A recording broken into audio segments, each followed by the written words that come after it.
Holden Caulfield is a 16-year-old boy who has seen and experienced his fair share of challenges. He's lived through his favorite brother's death, he's been kicked out of more schools than he can count, and quite frankly, he doesn't really know where he's going in life. And lately, Holden's life has been going downhill. He's gotten kicked out of yet another school, Pensy Prep, which means he's leaving his friends, and he tries to hide his expulsion from his parents so he won't disappoint them. He ends up wandering the streets of New York, counting down the days until he can go home and make it seem like he's just on Christmas break. He ventures down to the lagoon by Central Park. What happens to the ducks in the wintertime? Like when the lake freezes over? They live in the ice. They get frozen in one position for the whole winter. How do they get food, though? They take in nutrition through their pores. Duh. Oh. Later, Holden stays in a hotel downtown.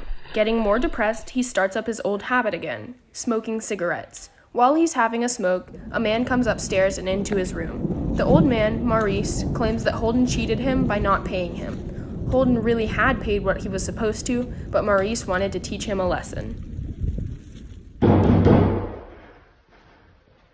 Pay up! I gave you the money. No, you didn't. You owe me $5, son. I'm not your son and I paid it. Ah! Holden quickly exits the hotel and heads to wander Central Park.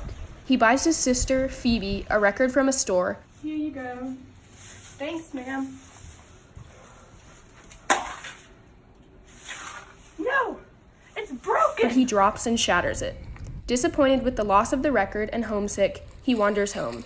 In the middle of the night, he wakes up Phoebe, who's ecstatic to see him. However, she's disappointed when she learns that he got kicked out of yet another school. Holden, you came to see me!